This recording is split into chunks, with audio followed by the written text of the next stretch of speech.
Reinaldo, muito boa tarde. Já começo te fazendo uma pergunta. Você sempre traz aqui que o jornalismo precisa de história. E eu queria entender um pouco, desde quando sabatinas de ministros do STF deixaram de ser uma questão protocolar e se tornaram um palco político como o que acontece hoje? Pois é, rapaz.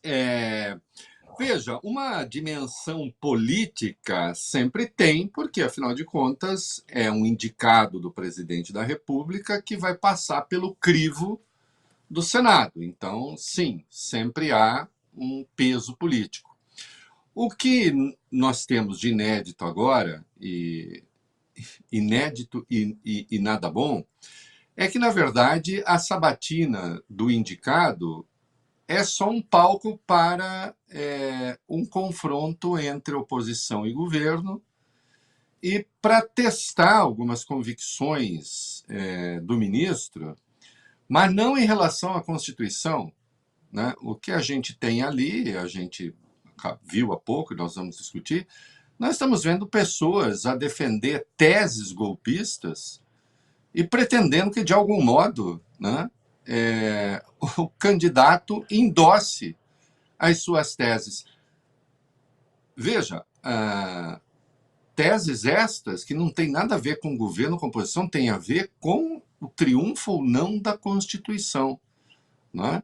Então, esse é um momento muito importante que nós vivemos do que eu chamo de degradação institucional e que, infelizmente, contamina muitas áreas, inclusive setores da imprensa, que não estão percebendo. Existe uma diferença enorme entre divergir dentro, então, daquilo que um intelectual brasileiro chamava as quatro linhas, né? Não é isso?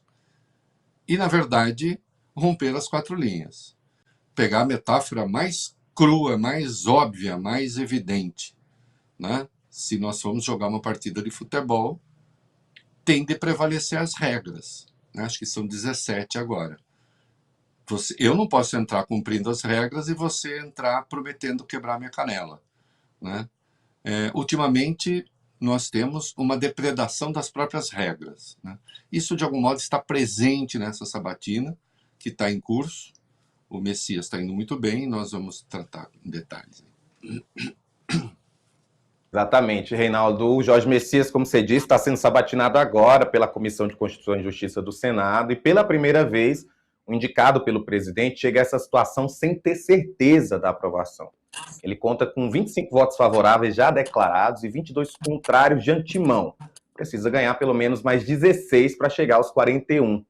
Reinaldo, Messias tem uma trajetória inequivocavelmente identificada com o que a gente pode chamar de progressismo, mas também tem, até em razão da sua formação religiosa, posicionamentos que são considerados conservadores. É possível agradar a todos? Eu te diria, em princípio, não, né? Se a gente for formar um clubinho, né? Vamos formar o clubinho das pessoas que concordam conosco. Bom, entra no clubinho de quem concorda conosco, quem concorda conosco. Quem não concorda, que vai fazer outro clube. Né? A mesma coisa em relação a partidos políticos. Bom, vamos criar o partido das pessoas que pensam mais ou menos isso aqui. E quem pensa o contrário? Bom, quem pensa o contrário, que faça outro. Né? Então, em princípio, evidentemente, não é possível agradar a todos. Agora, aí é justamente aí que entra o papel e a compreensão do que é a democracia. Né? Essa questão é fundamental que você coloca. A democracia não é um jogo que busca eliminar o outro, que busca destruir o outro. Né? Eu há pouco falei do futebol, vou falar em termos de São Paulo, né? Daqui do estado que eu sou. Eu, como uma pessoa, né, corintiana, eu quero ganhar do Palmeiras sempre. Eu não quero o fim do Palmeiras. A hora que se o Palmeiras acabasse, a razão de ser do Corinthians perderia muito da sua força. Porque essa rivalidade é importante, inclusive, para nos definir como time, como unidade, como grupo. Então, o objetivo é ganhar do outro, não é destruir o outro. Não é eliminar o outro do jogo. Porque aí, então, você não é um desportista. Assim como não é um democrata aquele que busca eliminar o adversário em vez de vencê-lo.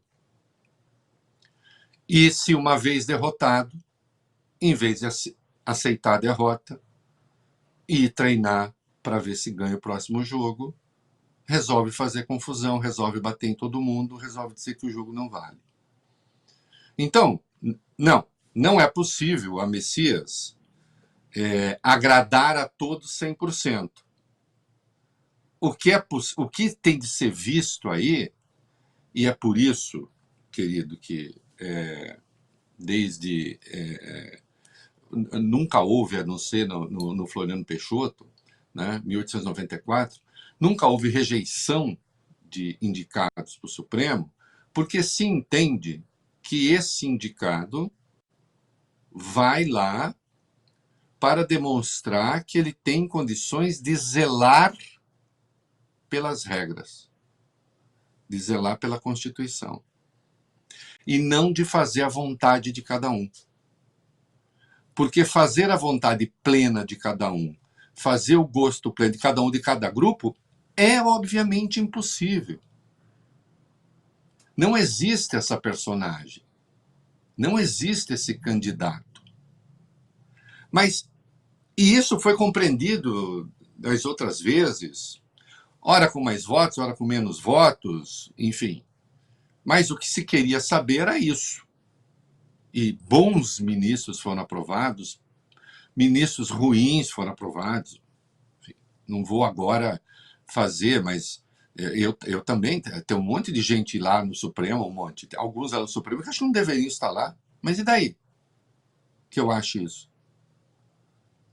Eu espero que estejam lá para zelar pela Constituição. Porque senão, veja, uma das personagens mais fascinantes da literatura é o Julian Sorel, do livro Vermelho e Negro, né, do Stendhal, que é uma obra, se me permite a brincadeira, uma obra primíssima, né, que quem não leu um dia, não perca a chance de ler. Né? O Julian Sorel, não existe spoiler de clássico, né? O Julian Sorel vem de uma família pobre, um pai carpinteiro, truculento, uma família que tinha ódio dele, porque era uma família de fortões, ele era meio fracote, era uma família que não tinha nenhum apreço pela vida intelectual, ele era brilhante, tinha uma memória prodigiosa, enfim. E ele é uma França pós-napoleônica, mas ele continua a ser um grande admirador de Napoleão, mas está na fase da restauração na França, então ele tem que esconder um pouco suas convicções. E ele descobre que ele tinha talento para subir na vida, de algum modo, fingindo fazer o gosto das pessoas. Até que ele realmente se perde nessa personagem. Ele vai para a vida religiosa, mas ele odeia a vida religiosa, mas é uma forma de ascender. Depois ele se mete com a nobreza, arruma suas amantes à nobreza, em razão de um caso amoroso, tem a sua vida destruída e finalmente termina morto. E quando você pergunta, mas em algum momento o Julian Sorel exercia a sua convicção? Não. Eu estou fazendo dimensão psicológica da obra, ela tem uma dimensão social muito forte, mas eu só estou dizendo que se você tenta ser tudo que os outros esperam que você seja, você não é nada. Né? E só no momento final ele é quem ele realmente é, mas isso se encontra com a tragédia. Né? Então, eu diria, o nosso Messias não pode ser o Julian Sorel candidato ao Supremo. que está ali para esconder suas convicções. Ele tem que deixar claras as suas convicções, né? Ele não vai conseguir dar respostas que agradem a todos o tempo todo, né? Embora ele tenha deixado claro que ele tem padrões em algumas áreas que são, sem dúvida, padrões conservadores. Ele vem de uma trajetória progressista do ponto de vista político, mais evangélico, que é cristão. Nós vamos ver daqui a pouco a resposta que ele deu sobre o aborto, e será preciso lembrar o ambiente em que essa questão foi proposta, porque também ele diz um pouco da delinquência que tomou conta de certas instituições no Brasil, porque o que a gente tem aí ao longo dos últimos anos, o que a gente tem é um rebaixamento da visão republicana de Estado, né?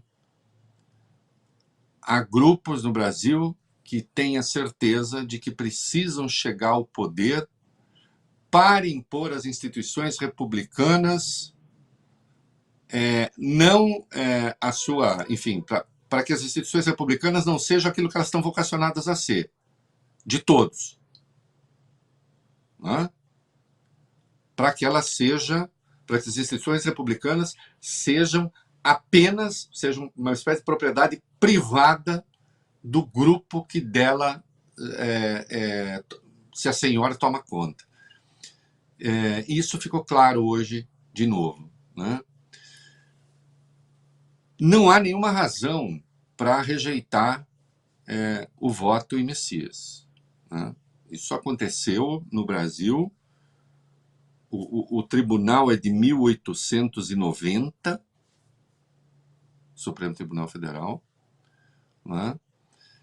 Só em 1894 é que 5 indicações foram rejeitadas pelo Senado. Na verdade, indicados os 5 por um ditador, que era o Floriano Peixoto, que tinha o apelido bacaninha de Marechal de Ferro, né?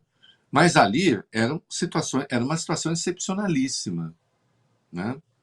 Ele indicou, por exemplo, que era um médico, por exemplo, Barata Ribeiro, para ser ministro, era médico. Ele indicou 2 generais. Só um deles era formado em direito, mas não exercia. Indicou um outro subprocurador, que também não exercia, né, a função, né? E indicou o chefe dos Correios, o diretor-geral dos Correios. E aí, então, esses 5 foram rejeitados, né? O Barata Ribeiro ainda tomou posse, ficou 10 meses. Mas depois disso, não, né? E é claro que não faz sentido um presidente, um democrata como é o Lula, numa democracia, vivendo o melhor da sua forma até agora, porque as instituições estão funcionando, né? As instituições estão funcionando. É o mais longevo período da democracia na República. Não faz sentido isso. Agora, essa democracia está sob ataque. Ela continua sob ataque, né? E isso nós vimos hoje ali na sabatina. Mais uma vez. Nós vamos ver uma pergunta do moderado Flávio Bolsonaro para o Messias, e nós vamos perceber que ele continua a ser o golpista que é o pai, agora na expressão do filho. Porque o golpismo está na própria pergunta dele, na incompreensão, que traduz a incompreensão do que é a democracia, do que é a Constituição, do que é a República, né? Então, é um momento delicado. E hoje, essa perspectiva tem contaminado algumas áreas, até do pensamento, da imprensa. É um momento importante esse que nós vivemos, definidor um pouco do que pode acontecer.